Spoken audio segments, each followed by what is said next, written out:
You probably know someone who made one big risky bet and they won. They quit the steady job or put everything into the thing everyone said was crazy, and heck, it worked out for them.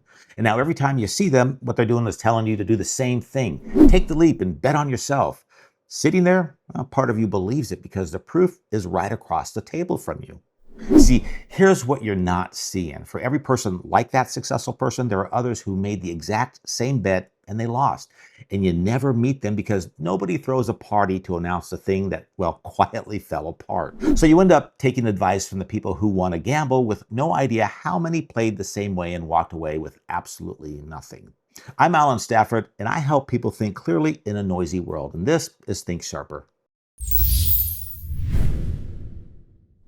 So there's a name for this trap, and it's called survivorship bias. All it means is that you're only looking at the survivors, the ones who made it through because, well, they are the only ones still around to look at. The failures dropped out of view, so your eye fills basically in a pattern that was never really there. So here's what you're walking out of this video with, okay? One question you could put to any success story before you believe a word of it. Where are the people who did the same thing and, well, did not make it? Find them, and the story either holds up or falls apart in your hands.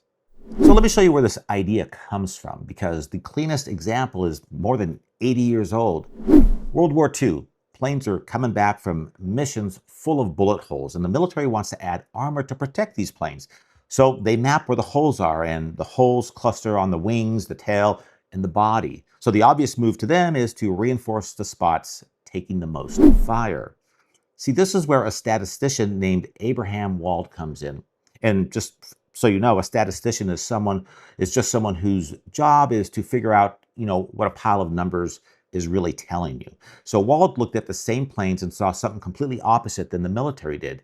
He said, put the armor where there are no holes, right on the engine, because every plane they were studying was a plane that came back. And the ones hit in the engine, well, they never made it home to be counted to begin with. So the holes they could see marked the hits a plane could survive. The empty spots marked the hits that killed it. So sit with that for a second, okay? The data they had was shaped entirely by who came back. And the most important information was sitting in the planes that never came back. Now take that same blind spot and point it at the success stories you scroll past every day. I mean, you've seen the segment, right? 5 Habits of Highly Successful People. They all wake up at 5 in the morning, so 5 in the morning must be the edge. But you're only looking at the winners. Nobody surveyed the millions who also wake up at 5 and are wiped out and basically getting nowhere. And nobody put in the people doing just as well who wake up at 7 a.m. or 8 a.m. because that would ruin the clean story. So the habit might matter, or it might be a bullet hole on a plane that happened to land. See, the success story shows you the survivors and quietly buries everyone else. And it gets a lot more dangerous the moment the story turns into advice you're about to act on. So here's what it costs you, okay? You take the visible winner, you copy the move, and you inherit a risk you couldn't see because the people who tried the same thing and failed were never on your radar. So you quit the steady job because one person's leap paid off, and you never got to weigh that against the 10 people who took the same leap and, well, basically are still trying to dig themselves out. The failures are invisible by design, not because someone is hiding them, but because failure does not get the magazine cover or the highlight reel. Survival, well, is loud and failure is quiet, and your brain tends to treat loud as truth. Which means the fix cannot be feeling smart about this. It has to be something you actually do. So here's the tool. See, it's one question you ask before you believe or copy any success story, and it's called the graveyard question.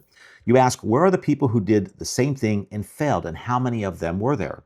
And that's it. See, if the story can't point you to the graveyard, you're only seeing half the picture, and it's unfortunately the flattering half. And sometimes you ask and the success holds. The winners really did something the failures did not do. And from that point, you can actually trust the story. And sometimes you ask and you realize, well, you were about to bet your savings on a coin flip that landed heads at least once on camera. Now try it on the next success story you hear. Someone tells you this worked for themselves or someone else, and you should do it as well. Before you nod yes, ask where the people are who tried it and it didn't work for. See, you'll feel the story either get stronger or quietly come apart. Either way, you just made a better decision than the version of you that hit play. And that is what you're walking away with, okay? One question that puts the missing half of the story back where you can see it, so you stop getting fooled by people who happen to come back. You can still admire the winners, but you just stop taking their word for the whole picture. Think sharper and stay sovereign.